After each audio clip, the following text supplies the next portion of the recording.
वळूयात पुढच्या बातमीकडे। शिवसेना राष्ट्रवादी पक्ष आणि चिन्हावरील सुप्रीम कोर्टातली उद्या सुनावणी असणार आहे। उद्या होणाऱ्या कोर्टाच्या कामकाजाच्या यादीमध्ये प्रकरणाचा उल्लेख आहे। उद्धव ठाकरेंच्याच बाजूने निर्णय लागेल असा विश्वास ॲडव्होकेट असीम सरोदेंनी व्यक्त केलाय।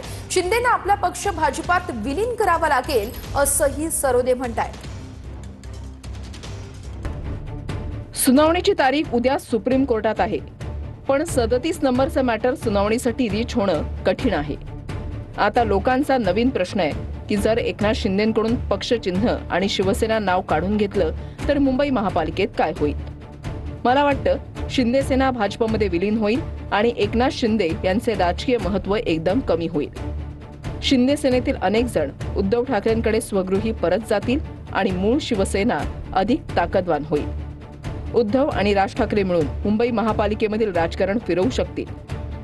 सर्वोच्च न्यायालयामधील एका निर्णयामुळे सुरू झालेला खेळ सर्वोच्च न्यायालयाच कधीतरी संपवेल।